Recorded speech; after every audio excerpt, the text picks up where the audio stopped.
मैं आश्रुति वोरा और आप देख रहे हैं नेक्स्ट 9 न्यूज। आपका बहुत बहुत स्वागत हमारे इस खास प्रोग्राम सियासी सच में। बात करने जा रहे हैं बृजभूषण शरण सिंह के बारे में। वही बृजभूषण शरण सिंह जिनका इस बार भारतीय जनता पार्टी ने केसरगंज की सीट से टिकट काट दिया और उनके बेटे करण भूषण सिंह को टिकट दिया गया। परिवारवाद की रणनीति पर जिस हिसाब से हमेशा भारतीय जनता पार्टी कांग्रेस पर निशाना साधती आ रही थी, वही परिवारवाद इस बार भाजपा ने भी करा, क्योंकि भारतीय जनता पार्टी कहीं ना कहीं शायद जानती भी थी कि अगर बृजभूषण का टिकट काट देते हैं तो आखिर किसको टिकट देंगे, और अगर परिवार में टिकट देते हैं तो सीट तो हमारे ही पास आएगी। लेकिन बृजभूषण शरण सिंह कहीं ना कहीं इस बात से, उनके टिकट काटने के बाद से लगातार नाराज नजर आ रहे हैं। तमाम बयानों में योगी आदित्यनाथ पर तंज कसते नजर आ रहे हैं, तमाम बयानों में प्रधानमंत्री पर तंज कसते नजर आ रहे हैं, पीएम मोदी पर तमाम तरह की बातें कह रहे हैं। योगी आदित्यनाथ के लिए कह रहे हैं कि वो मेरे गुरु नहीं है, मेरे दोस्त हैं, उनके साथ मैंने सिर्फ पढ़ाई की है। तमाम तरह के मुद्दे जिस हिसाब से बृजभूषण शरण सिंह ने हाल ही के समय में उठाए हैं, अब लगातार खबरें आ रही हैं और अब लगातार सुर्खियां इस तरह से खबरें बटोर रही हैं कि बृजभूषण शरण सिंह बीजेपी का साथ छोड़ते नजर आ सकते हैं। सवाल ये भी उठेगा कि आखिर क्यों बृजभूषण शरण सिंह भारतीय जनता पार्टी का साथ छोड़ेंगे, और अगर छोड़ते हैं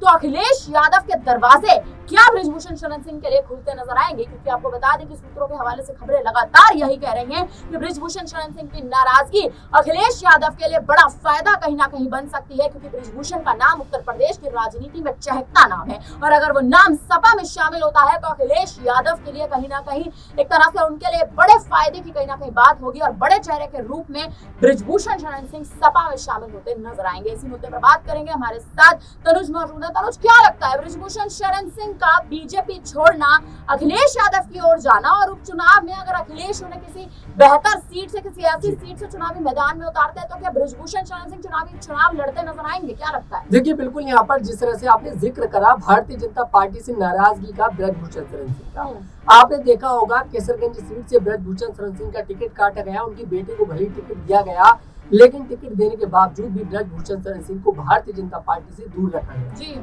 योगी आदित्यनाथ चुनाव प्रचार के दौरान, जब 2024 के चुनावों में चुनाव प्रचार चल रहा था, योगी आदित्यनाथ केसरगंज सीट पर करण भूषण के लिए चुनाव प्रचार करने के लिए पहुंचे।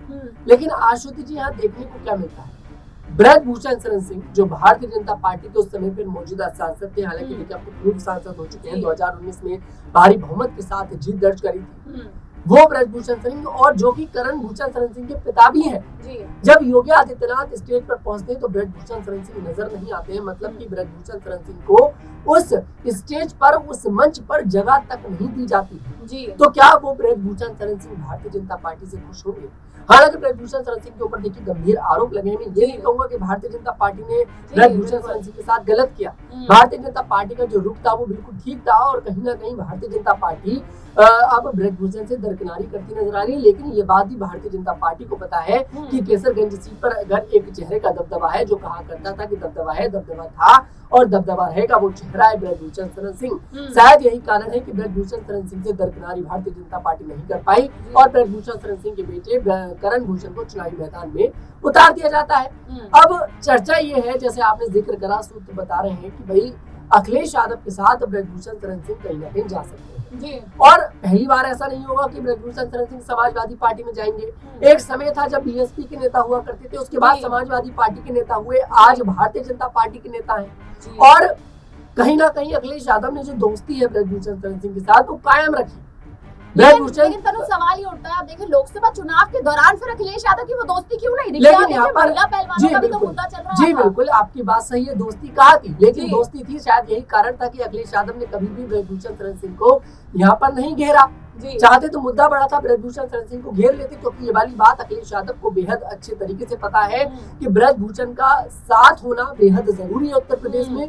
और अगर इस पूरे देखा जाए पूर्वांचल केसरगंज सीट का पूरा एरिया देखा जाए लोकसभा का, अगर इस क्षेत्र से बृजभूषण का साथ मिल जाता है तो जितनी विधानसभा सीटें होंगी, मैं समझता हूँ बृजभूषण शरण सिंह चुटकी बजाते ही अखिलेश यादव की झोली में डाल देंगे। और शायद यही कारण है कि अखिलेश यादव प्रयास करते नजर आ रहे हैं कि बृजभूषण शरण सिंह के साथ यहाँ पर बातचीत करूं और बृजभूषण शरण सिंह को अपनी पार्टी में शामिल कर लूं। और देखिए, यहाँ पर भारतीय जनता पार्टी में तो कोई बड़ी जिम्मेदारी बृजभूषण के पास रही नहीं है, न तो सांसद है, न मंत्री है, न विधायक है, न WFI के अध्यक्ष है। तो आखिरकार भारतीय जनता पार्टी का नेता कहना भी बृजभूषण शरण सिंह को गलत होगा।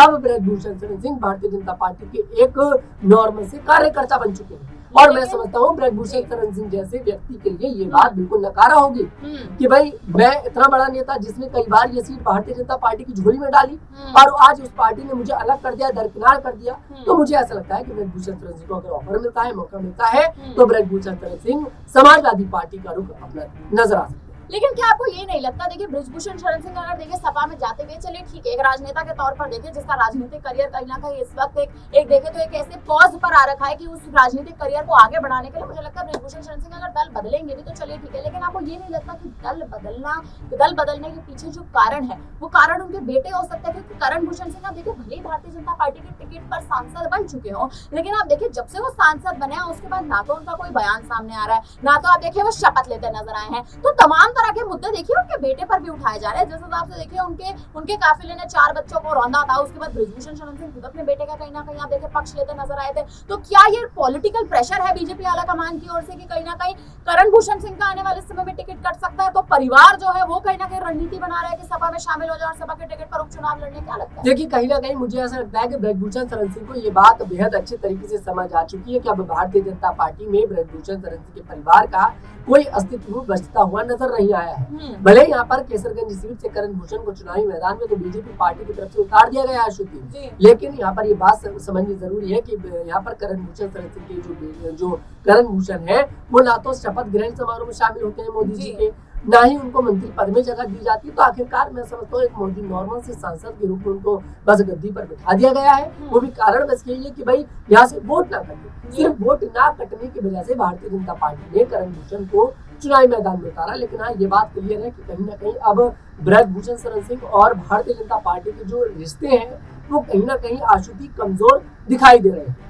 ब्रजभूषण शरण सिंह के रिश्ते जो हैं वो कहीं ना कहीं भारतीय जनता पार्टी से एक तरह से खफा होते, खटास आती उन रिश्तों में कहीं ना कहीं दिखाई दे रही है। लेकिन ब्रजभूषण शरण सिंह के बेटे करण भूषण सिंह केसरगंज से सांसद चुने जा चुके हैं, लेकिन सांसदी के पद पर बैठकर भी अभी तक ना ही भारतीय जनता पार्टी की ओर से कोई भी रणनीति बनाई गई है, ना ही करण भूषण सिंह की ओर से कोई रणनीति बनाई गई कि केसरगंज में जिस तरह से उनके पिता ने कहीं ना कहीं पूरा चुनावी काल संभाला था बतौर सांसद के तौर पर, वो आखिर चुनावी काल करण भूषण सिंह संभालते कैसे नजर आएंगे। अब देखना दिलचस्प ये होने वाला है कि अगर ब्रजभूषण शरण सिंह सपा में शामिल होते हैं तो क्या बेटे को भी बगावत कराते नजर आ सकते हैं। हालांकि अभी तक इस पर कोई औपचारिक ऐलान नहीं हुआ है कि करण भूषण सिंह और वहीं ब्रजभूषण शरण सिंह जो है वो पार्टी बदल सकते हैं, दल बदल सकते हैं। लेकिन भारतीय जनता पार्टी जिस हिसाब से कहीं ना कहीं भूषण परिवार को एक तरह से आम परिवारों के तौर पर ले लिया है, राजनीति में बड़े परिवार की कहीं ना कहीं जो अहमियत रखते थे ब्रजभूषण शरण सिंह, वो अहमियत कहीं ना कहीं भूषण परिवार की धीरे धीरे भारतीय जनता पार्टी में खत्म होती नजर आ रही है। फिलहाल देखना ये होगा कि आखिर आने वाले समय में केसरगंज की सीट का क्या चुनावी समीकरण बनता नजर आएगा, और अभी भी समय है, क्या केसरगंज की सीट पर उपचुनाव होते नजर आएंगे या नहीं, और अगर होंगे तो करण भूषण सिंह वहां से आखिर किस टिकट पर लड़ेंगे और ब्रजभूषण शरण सिंह क्या सपा में शामिल होते नजर आएंगे या नहीं। फिलहाल इस पर आप क्या कहेंगे, आप हमें कमेंट करके जरूर बताएं। बाकी तमाम बड़ी खबरों के लिए आप बने रहे हमारे साथ, देखते रहिए नेक्स्ट टाइम।